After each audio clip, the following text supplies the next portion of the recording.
Hello good morning नमस्कार। मैं हूं आपके साथ अंजलि बालियान और आप सभी साथियों का स्वागत करती हूं आपके अपने यूट्यूब चैनल ऑनलाइन शिक्षण पर।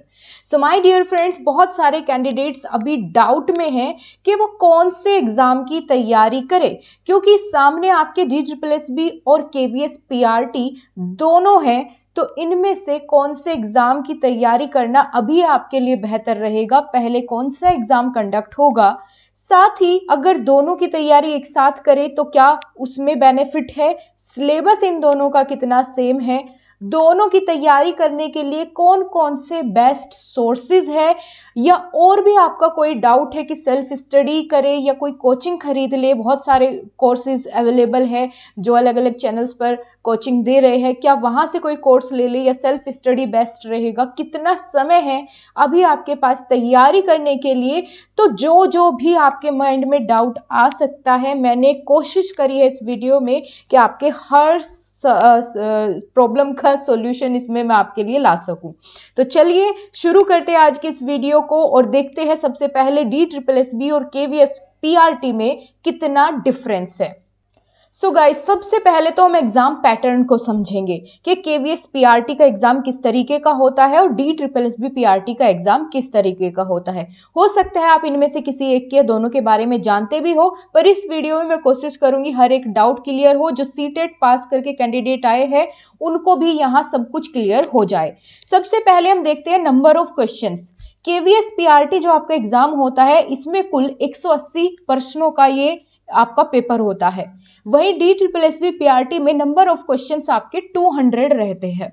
ठीक है, अब यहां बात देखो कितनी बढ़िया है कि KVS PRT 180 क्वेश्चंस को करने के लिए आपको इक्वल ही टाइम देगा। 180 मिनट आपको प्रोवाइड की जाएगी क्वेश्चन को सोल्व करने के लिए, लेकिन DSSB PRT में आपको यहाँ तेजी दिखानी पड़ेगी और 200 क्वेश्चन आपको 120 मिनट में पूरे करने होंगे। तो डिफरेंस करते हुए चलिएगा और आपको लास्ट में खुद ही डिसाइड हो जाएगा कि आप किसकी तैयारी करने जा रहे हैं। वहीं बात करें, देखो KVS में नेगेटिव मार्किंग का कोई भी अभी तक एस्पेक्ट नहीं है, नेगेटिव मार्किंग नहीं होती है। वहीं बात करें DSSB PRT की, तो DSSB PRT में 1/4 या 0.25 कह लो कि नेगेटिव मार्किंग होती है, यानी 4 क्वेश्चन गलत होने पर 1 नंबर आपका कट जाएगा। ठीक है जी। अभी जैसे मैंने आपको नंबर ऑफ क्वेश्चंस बताया, तो नंबर ऑफ मार्क्स भी इतने ही है, यानी 180 क्वेश्चन 180 मार्क्स के, यहाँ 200 क्वेश्चन 200 मार्क्स के ही होंगे, यानी एक क्वेश्चन 1 नंबर का। बात करते हैं KVS PRT में आपका जैसे ही ये CBT एग्जाम या जो भी आपका ये ऑब्जेक्टिव टाइप क्वेश्चन वाला पेपर होगा, इसको पास करने के बाद आपका इंटरव्यू कंडक्ट कराया जाता है। लेकिन DSSB PRT में इसके बाद आपका कोई इंटरव्यू वगैरह कुछ नहीं होगा। अगर आपने पेपर पास कर लिया है तो आपका सिलेक्शन पक्का है, अगर आप कट ऑफ क्लियर कर जाते हैं। वहीं ये बात अलग है कि KVS PRT में जो है 60 मार्क्स का इंटरव्यू होता है। ठीक है, ये बात आपको पेपर करने के बाद में अच्छे से समझा दूंगी, जब आप इसका रिटर्न क्लियर कर लोगे कि कितना रेशो रहता है उसका फिर बाद में जाके। ठीक है, अभी ये समझो कि 60 नंबर का इसमें इंटरव्यू भी होता है बाद में, जब आप ये पेपर क्लियर कर लेते हैं। पेपर का मोड क्या रहेगा, तो KVS PRT पिछले साल तो ऑनलाइन हुआ था, लेकिन इस बार ऐसा सुनने में आ रहा है कि पेपर इस बार ऑफलाइन कंडक्ट कराया जा सकता है। ये बाद की बात है। ठीक है, तो आप दोनों के लिए तैयार रहे। जैसे ही इसके कोड ऑफ कंडक्ट आ जाएंगे तो उसमें पता भी चल जाएगा कि ऑफलाइन होगा या ऑनलाइन होगा। वहीं बात करें DSSB PRT, तो इसमें हमेशा ऑनलाइन ही एग्जाम कंडक्ट कराया जाता है। और इसकी एक और खास बात यह है कि जब आप ऑनलाइन एग्जाम इसमें DSSB PRT का आपका होता है, इसमें आप अपने सेक्शन को स्किप नहीं कर सकते।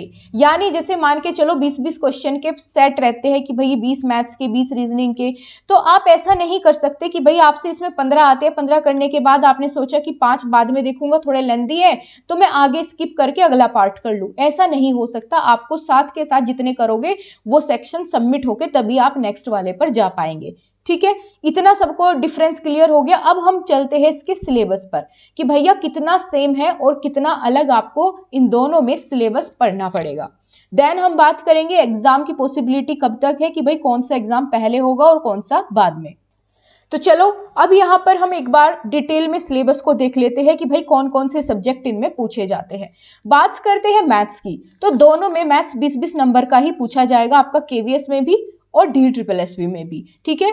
अब यहाँ पर साथ के साथ मैं सोर्सेज भी बताती हुई चलूंगी कि भाई किसमें कितने लेवल तक का मैथ्स आता है। केवीएस में जो मैथ्स पूछा जाता है वो सीटेट लेवल का पूछा जाता है, ठीक है। जैसे सीटेट पेपर 1 और पेपर 2 अगर आप दोनों ही कर लेते हैं तो इसका मैथ्स आपका कवर हो जाएगा। तो कहने के अर्थ ये है कि DSSB के कंपैरिजन में जो केवीएस है इसका मैथ्स जो है वो इजी आता है, ठीक है, क्योंकि सीटेट के लेवल का रहता है, बहुत ही आसान आसान से क्वेश्चंस पूछे जाते हैं। बात करते हैं हिंदी की, तो यहाँ पर केवीएस में हिंदी का रोल थोड़ा ज्यादा है, DSSB में 20 मार्क्स की ही हिंदी पूछी जाएगी। इसका जो डिटेल सिलेबस है कि हिंदी में कौन कौन से टॉपिक, मैथ्स के कौन कौन से टॉपिक, ये अगर आप डिमांड करेंगे तो नेक्स्ट वीडियो में मैं टॉपिक वाइज भी पूरा डिटेल खोल के बता दूंगी इसका सिलेबस कि भैया क्या क्या कौन कौन से टॉपिक इनमें पूछे जाते हैं। अभी हम मार्क्स का देख लेते हैं क्राइटेरिया कि भाई देखो यहाँ भी आपको मैथ्स पढ़ना है, यहाँ भी अगर आप इसका मैथ्स कर लेते हैं तो इसका इजिली आपका कवर हो जाएगा। हिंदी दोनों के लिए आपको इक्वली पढ़नी पड़ेगी क्योंकि यहाँ पर पैराग्राफ थोड़ा ज्यादा बढ़ जाता है, ठीक है। आगे बात करते हैं इंग्लिश की, तो केवीएस में 30 नंबर की इंग्लिश पूछी जाती है और DSSB में 20 मार्क्स की। वही बात करें तो जो केवीएस है इसमें पैराग्राफ और कॉम्प्रिहेंशन और ग्रामर के बहुत बेसिक से क्वेश्चंस आते हैं, जबकि DSSB में लेवल थोड़ा जो है वो अप रहता है ना, एज कंपेयर टू केवीएस। इनका लेवल जो है अच्छा खासा आपको देखने को मिल जाएगा ग्रामर पोर्शन का। वही बात करते हैं करंट अफेयर और जीके की, तो केवीएस में करंट अफेयर या कह लो जीके के क्वेश्चन जो है वो 10 ही आएंगे, 10 नंबर का पूछा जाता है। वहीं जीके जीएस का रोल DSSB में थोड़ा यहाँ बढ़ जाता है, यहाँ 20 नंबर का पूछा जाएगा, यानी अच्छी खासी करंट अफेयर यहाँ पे चाहिएगी आपको, है ना, और हिस्ट्री, ज्योग्राफी, पॉलिटी, ये सब चीजें यहाँ पर आपको आनी चाहिए।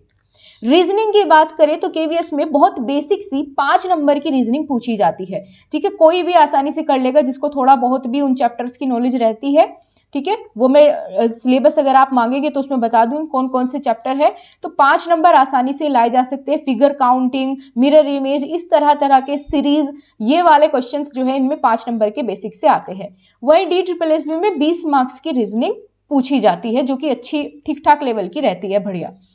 अब बात करते हैं दोस्तों सीडीपी की। सीडीपी कह लो या अलग नाम है इसका केवीएस में, perspective on education and leadership कहा गया है, कुछ भी कह लो, है ना, कुल मिला के है सीडीपी वाली चीजें ही कि भाई इसमें रोल ऑफ टीचर, लर्नर का रोल, टीचिंग लर्निंग स्किल्स, है ना, और ग्रोथ, डेवलपमेंट, मैच्योरेशन, ये सभी चीजें ही आएगी सीडीपी वाली ही। बाकी एनईपी वगैरह ये सब चीजें ये तो दोनों में कॉमन है ना, इसमें भी पूछी जाती है एनईपी, आरटीई एक्ट, एनसीएफ, और यहाँ भी पूछी जाएगी।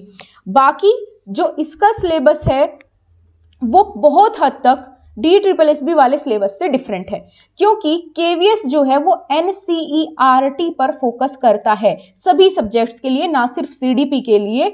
वहीं DSSB जो है NIOS या इग्नू की जो बुक्स आती है उन पर फोकस करता है। तो इनके लिए अगर आप DSSB के सीडीपी की तैयारी करना चाहते हैं, चाइल्ड डेवलपमेंट एंड पैडागोजी की, तो आप NIOS या फिर इग्नू की बुक्स को फॉलो करें, ठीक है। लेकिन यहाँ पर आपको NCERT को ज्यादा फोकस करना पड़ेगा, और इसका जो सिलेबस है केवीएस वाले का सीडीपी या बाकी सभी सब्जेक्ट्स का बहुत ही स्पेसिफाइड क्लियरली लिख के दे रखा है, ठीक है, जबकि ऐसा DSSB में नहीं होता।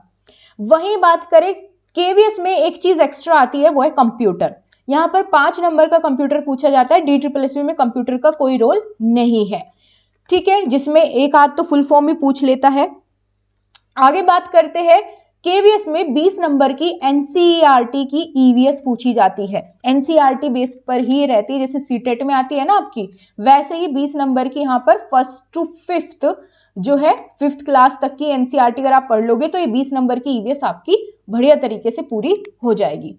सो इस तरीके से कुल मिला के ये आपका टोटल होता है 180 नंबर का, और ये होता है आपको देखो 100 नंबर के, तो ये रह गया जिसको हम पार्ट ए में भी काउंट करते हैं कि भैया पार्ट ए सबका कॉमन होता है ना, बोलते हैं ना, सुना होगा आपने पार्ट ए, जो पीआरटी, टीजीटी, पीजीटी सबका जो है लगभग सेम देखने को मिलता है लेवल इनके क्वेश्चंस का।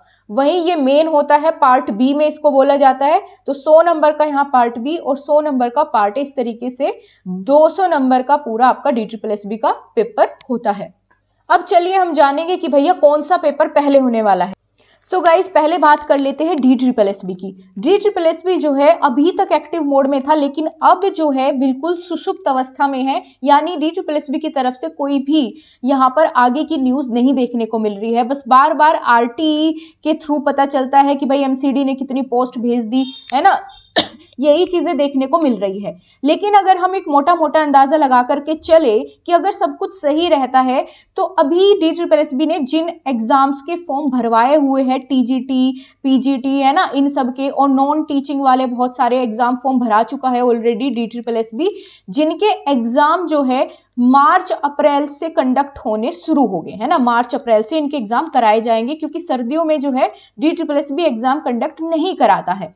तो मान के चलो मार्च अप्रैल से तो शुरुआत होगी इन एग्जाम्स की, है ना, और इनके बाद जाके कभी PRT कराएगा। तो मान के चलो 2025 के लास्ट तक अगर सब कुछ सही रहा तो तब जाके DSSB अपना एग्जाम कंडक्ट कराएगा। वहीं अगर KVS की बात करें तो KVS का सब कुछ फाइनल हुआ रखा है ना। इसकी जहां तक है बहुत ही जल्द आपको इसके बारे में अपडेट देखने को मिल जाएगी। आपने देखा होगा कि जितने भी बड़े बड़े टीचर्स हैं वो सब KVS के बारे में अभी जिक्र कर रहे हैं। ठीक है, देखते हैं उनकी बात कहां तक सच है, लेकिन देखने में लग रहा है कि KVS जो है वो DSSB से पहले यानी कहना यह है कि फैब और मार्च तक इसका नोटिफिकेशन आपको देखने को मिल जाएगा, ये वैकेंसी आ जाएगी। और आपको पता है कि KVS तैयारी का ज्यादा टाइम नहीं देता है ना, 3 महीने से कुछ पहले ही है ना, लगभग 2.5 माह के अंदर जो है KVS ने अपना एग्जाम कंडक्ट करा लिया था लास्ट टाइम, दिसंबर में फॉर्म डलवा के, है ना, और फैब से जो है एग्जाम शुरू हो गए थे, फैब के लास्ट में। तो इसलिए मैं कह रही हूं कि KVS जो है, जहां तक हमें उम्मीद है पूरी कि KVS पहले एग्जाम कंडक्ट करा लेगा DSSB के कंपैरिजन में, क्योंकि ये फिर इतना टाइम नहीं लगवाते अपना फॉर्म भरवाने के बाद। ठीक है, और फॉर्म पहले आने की भी जो लग रही है कि भाई पॉसिबिलिटी, वो भी KVS की ही लग रही है। सो देन अब आप देख लो कि भाई कौन सा एग्जाम आप पहले प्रिपेयर करना चाहते हैं, इसमें आपको टाइम लगेगा, है ना। अगर आप इस बर्डन से फ्री है कि भाई पूरे इंडिया में मैं कहीं भी जॉब कर सकता हूं या कर सकती हूं, है ना, तो फिर आप KVS के साथ अभी से तैयारी में लग जाइए KVS के लिए। और इंटरव्यू के लिए अगर आप यहां पर कॉन्फिडेंट है या सोचते हैं कि मैं तैयारी कर लूंगा, तो KVS के साथ आप जा सकते हैं। अगर आपको कोई प्रॉब्लम नहीं है मूव करने में, पूरे इंडिया में कहीं भी पोस्टिंग होती है KVS की, लेकिन DSSB सिर्फ दिल्ली में आपको पोस्ट करेगा। बढ़िया अच्छी खासी जॉब है DSSB की भी। तो अगर आप चाहते हैं दिल्ली में ही सेटल होना, तो फिर आप इसी की तैयारी में लग जाइए पूरे तन मन से, क्योंकि नंबर ऑफ वैकेंसीज कोई ज्यादा नहीं होगी, लेकिन कैंडिडेट अप्लाई करने वालों की भरमार है, लाखों बच्चे अप्लाई करेंगे दोनों ही पोस्ट पर। ठीक है, तो आई होप मैंने आपके सारे डाउट्स जो है वो क्लियर कर दिए होंगे। अगर आपका कोई भी डाउट अभी बाकी है तो आप नीचे कमेंट बॉक्स में कमेंट करके लिख सकते हैं, मैं आपका पर्सनली रिप्लाई करके उसका आंसर दूंगी। और अगर आप चाहते हैं इन दोनों का ही डिटेल्ड सिलेबस मैं आपको बताऊं, तो वो भी मैं आपको नेक्स्ट वीडियो में प्रोवाइड कर दूंगी, आप कमेंट कर देना। बाकी सिलेबस की PDF मैं अपने टेलीग्राम ग्रुप ऑनलाइन शिक्षण के नाम से ही जो है हमारा टेलीग्राम ग्रुप है, वहां पर मैं इनकी PDF शेयर कर दूंगी दोनों के सिलेबस की। सो आई होप आप सभी को सारे डाउट क्लियर होंगे। थैंक यू सो मच, मिलते हैं आपसे अगले वीडियो के साथ, तब तक के लिए नमस्कार, जय हिंद, वंदे मातरम।